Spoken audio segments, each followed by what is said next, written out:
अलभ्य अस्त्रों का दान। मार्ग में एक सुरम्य सरोवर दृष्टिगत हुआ। सरोवर के तट पर रुककर विश्वामित्र कहा, हे राम, ताड़का का वध करके तुमने बहुत बड़ा मानव कल्याण का कार्य किया है। मैं तुम्हारे इस कार्य, पराक्रम एवं चातुर्य से अत्यधिक प्रसन्न हूँ। मैं तुम्हें कुछ ऐसे दुर्लभ अस्त्र प्रदान करता हूँ जिनकी सहायता से तुम दुर्दमनीय देवताओं, राक्षसों, यक्षों, नागादिकों को भी परास्त कर सकोगे। ये दंडचक्र, धर्मचक्र, कालचक्र और इंद्रचक्र नामक अस्त्र हैं। इन्हें तुम धारण करो। इनके धारण करने के पश्चात तुम किसी भी शत्रु को परास्त करने का सामर्थ्य प्राप्त कर लोगे। इनके अतिरिक्त मैं तुम्हें विद्युत निर्मित वज्रास्त्र, शिव जी का शूल, ब्रह्मशिर, एशिक और समस्त अस्त्रों से अधिक शक्तिशाली ब्रह्मास्त्र देता हूँ। इन्हें पाकर तुम तीनों लोकों में सर्वाधिक शक्ति संपन्न हो जाओगे। मैं तुम्हारी वीरता से इतना अधिक प्रसन्न हूँ कि तुम्हें प्रचंड मोदकी व शिखर नाम की गदाएं प्रदान करते हुए मुझे अत्यंत हर्ष हो रहा है। मैं तुम्हें सूखी और गीली दोनों ही प्रकार की अश्नि व पिनाक के साथ ही साथ नारायणास्त्र, आग्नेयास्त्र, वायव्यास्त्र, हैशिरास्त्र एवं क्रौंच अस्त्र भी तुम्हें प्रदान करता हूँ। अस्त्रों के अतिरिक्त मैं तुम्हें कुछ पाश भी देता हूँ, जिनमें धर्मपाश, कालपाश एवं वरुणपाश मुख्य हैं। इनके पाशों के द्वारा तुम अत्यंत फुर्तीले शत्रु को भी बांधकर निष्क्रिय बनाने में समर्थ हो जाओगे।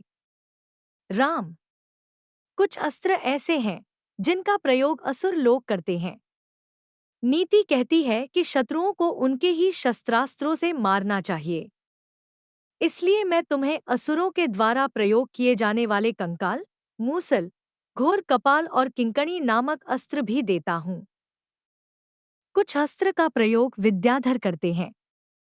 उनमें प्रधान अस्त्र है खड्ग, मोहन, प्रस्वापन, प्रशमन, सौम्य, वर्षण, संतापन, विलापन, मादनास्त्र, गंधर्वास्त्र, मानवास्त्र, पैशाचास्त्र, तामस और अद्वितीय सोमनास्त्र। इन सभी अस्त्रों को भी मैं तुम्हें देता हूँ। ये मौसलास्त्र, सत्यास्त्र, असुरों का मायामय अस्त्र और भगवान सूर्य का प्रभास्त्र हैं, जिन्हें दिखाने मात्र से शत्रु निस्तेज होकर नष्ट हो जाते हैं। इन्हें भी तुम ग्रहण करो। अब इन अस्त्रों को देखो, ये कुछ विशेष प्रकार के अस्त्र हैं। ये सोम देवता द्वारा प्रयोग किए जाने वाले शिशर एवं दारुण नाम के अस्त्र हैं। शिशर के प्रयोग से शत्रु शीत से अकड़कर और दारुण के प्रयोग से शत्रु गर्मी से व्याकुल होकर मूर्छित हो जाते हैं।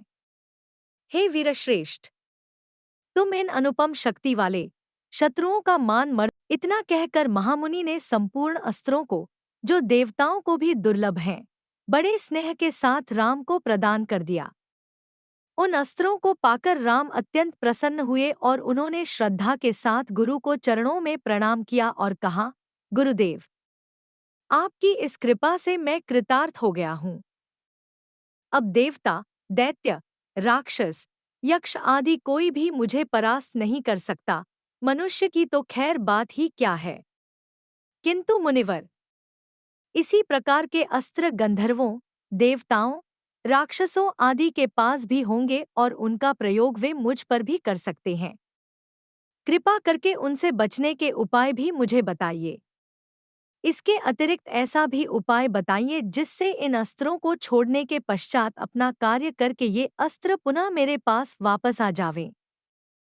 राम के इस प्रकार कहने पर विश्वामित्र बोले, राघव, शत्रुओं के अस्त्रों को मार्ग में ही काट कर नष्ट करने वाले इन सत्यवान, सत्यकीर्ति, प्रतिहार, पराणमुख, अवानमुख, लक्ष्य, उपलक्ष्य आदि इन अस्त्रों को भी तू ग्रहण करो।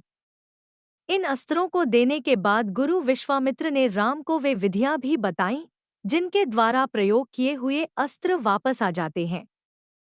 चलते चलते वे वन के अंधकार से निकलकर ऐसे स्थान पर पहुंचे जो भगवान भास्कर के दिव्य प्रकाश से आलोकित हो रहा था और सामने नाना प्रकार के सुंदर वृक्ष, मनोरम उपत्यका एवं मनोमुग्धकारी दृश्य दिखाई दे रहे थे।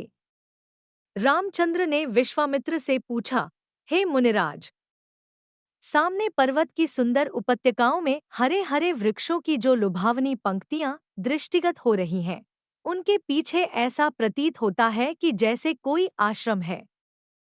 क्या वास्तव में ऐसा है या यह मेरी कल्पना मात्र है? वहां सुंदर सुंदर मधुरभाषी पक्षियों के झुंड भी दिखाई दे रहे हैं, जिससे प्रतीत होता है कि मेरी कल्पना निराधार नहीं है।